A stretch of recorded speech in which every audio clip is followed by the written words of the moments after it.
The compass.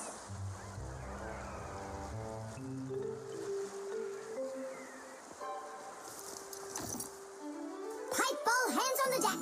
Aye, aye, mateys. Shiver me timbers. Simka Nolik, what you doing here? We're not Simka Nolik. We're courageous pirates. Yeah, pirates. And today we leave home for the sea.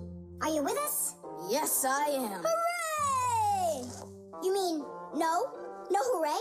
Oh, yeah. You can't join us without a test. Go and find a special thing. Something no sailor should ever sail the sea without. I can do it, but how? With a map. And it's over there. I've never seen a map that's this puny. What are you talking about, puny? That took us a half hour to make. From where you're standing now. Uh-huh. From here, you mean? You guessed it right. First head to the north until you will find... Hold on. But where's the north? It's where the North Pole. Ice and polar bears are. But how do I know which direction the North Pole is? By compass, of course. A compass is a special tool that helps sailors and pilots know in which direction they're traveling, whether in the air or on the sea. Our planet is like a big magnet that has two poles, the North Pole and the South Pole. These magnetic poles help the needle in the compass find its way. The needle is magnetized, so one of its ends will be attracted to the North Magnetic Pole and point at it, while the other end will always point towards the South. That I know, but there's no compass around here. Then let's make one, by ourselves. Out of what? We can use a needle. We just have to magnetize it.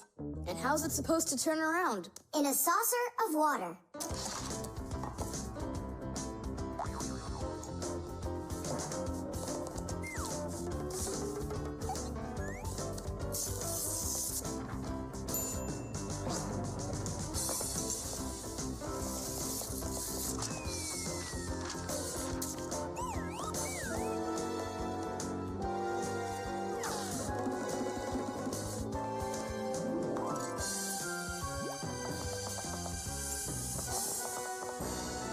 Well, there you go. Now one end is pointing in the direction of north and the other to the south. But which points where? Well, there's the window, so that can't be the right way. The north is there. I'm really liking this sharp little fella we've got here. You calling me a little fella? No, it's just the way us pirates talk. All right then, north we go. First head to the north until you see a sleeping monster. Mateys ahoy! Monster on the horizon! Let him do it himself. Now turn to the left and go 300 paces more. 300? Exactly. I counted on myself. Uh-huh. Okay, then that means I'll go 1, 2, 3. Now straight ahead until you get right up to the giant tree. You call that a tree? Wow, amazing! I can't believe my eyes. It's a real ship compass. It's also called a marine compass. The first compass was invented more than 1,000 years ago in ancient China. With its help, the Chinese were able to travel across the desert.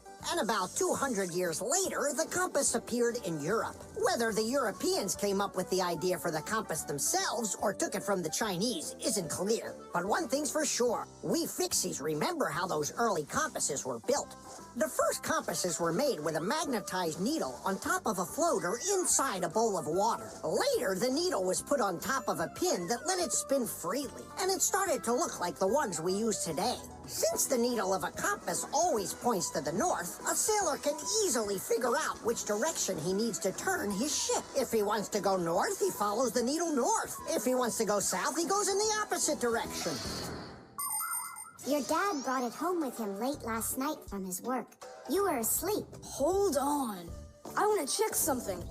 What's up?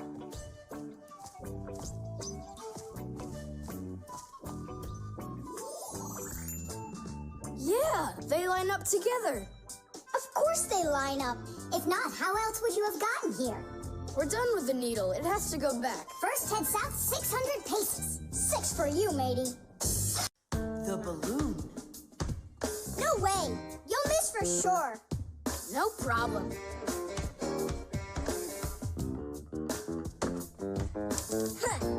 Anybody can do that. But I bet you can't do it if you tried bouncing the ball off the floor first. Just look. Oh, what are my parents gonna do to me? Maybe we should call Simka. Simka!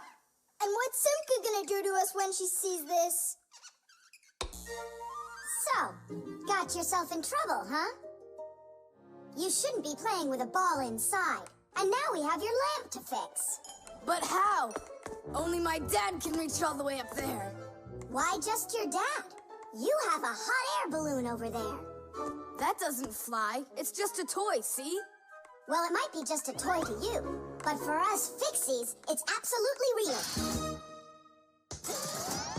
If an object is lighter than water, it floats up to the surface. And in the same way, if something is lighter than air, it floats upward.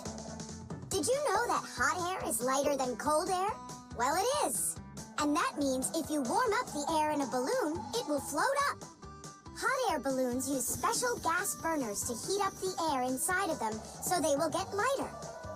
And the bigger the balloon, the more people it can take up into the air. I know what you're saying, but where do we get a burner? You think fixies don't have their own burners? Huh! Sure we've got them. Bring it down here, and I'll go talk to our parents. No, no, and no. The human child must never see us. Listen now, Simka. We already don't approve of him seeing you and Oleg. He won't look. Papas, please. You're the one who told us how you dreamed of flying since you trained to go into space. Yeah, for 2 years I waited on standby, but I never went up. And you've never flown in a hot air balloon either, honey. So let's call it a deal. I talked them into it. There's just one condition. You can't watch. Okay. You can come in now.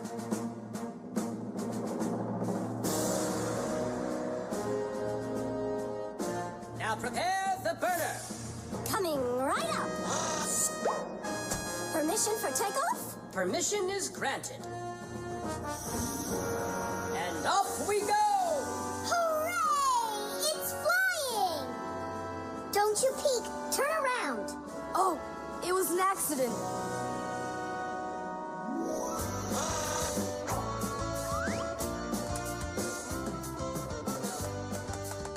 I'm going to evaluate the damage. Maintaining proper altitude.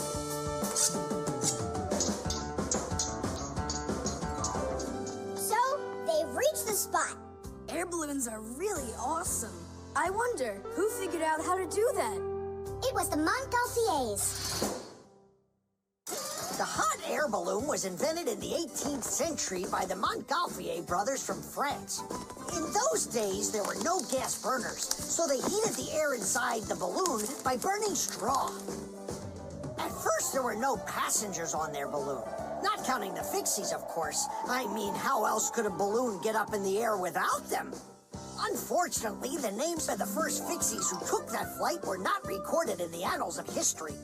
Following the fixies' flight, the next passengers were animals: a ram, a rooster, and a duck.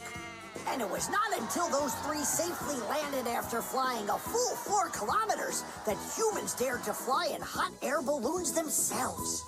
Ever since their invention, hot air balloons have also gone by another name: Montgolfiers.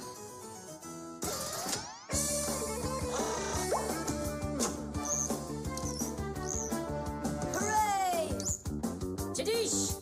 Didish! All right. Simka, please let your parents know that I'm so very thankful. Okay, by the way, now you can turn around. You know, Simka, let's fly the balloon just like them. There's no way, Nolik. We would need to use the burner, and kids aren't allowed to play with fire. I'll give you a ride. Look, I still need to put it back up on the shelf, so climb in and let's do it.